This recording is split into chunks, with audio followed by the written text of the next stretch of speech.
Tervist! Täna mängis Otepääga, 7-1 jäi. Kuidas kommenteerid? Mis siin ikka kommenteerida? Tundub, et suusatrenn on paremal kui meie trenn talvel.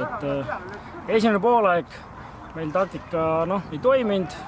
Veidi tuli siin taseme vahe välja, teine poolaeg võtsime juba veidi isukamalt asja ja näitasime, et meil sisu on ja ega korduskohtumine seal Käärikul midagi lihtsalt ei tulema Otepäälis.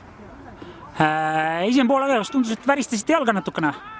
No jah, eks see Velko X asi ole, et mõned vennad pole meil siin 5-6 aastat mänginud, et iga mänguga aina paremaks. Teine poolaeg oli väga viisakas 0-0 ja teil oli väga palju võimalusi, et mis poolajal treener rääkis siis?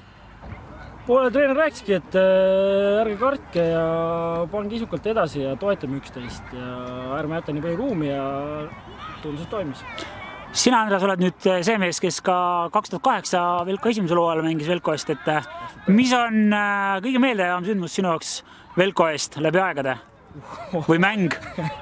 Oi kurat, see on küll keeruline küsimus niimoodi. Oleks seda enne intervjuu mulle öelnud, võib-olla oleks välja mõelnud, aga eks siin on need teatud mängud, mis meil on ikka jäävad eluaegs meelde. On Raasiku mäng kunagine, on need see Flora mäng Tamme staadionil, on siin 4. liigas siin samal staadionil, on väga huvitavaid mänge olnud ja ei saa ühte sellist konkreetset mängu välja tuua.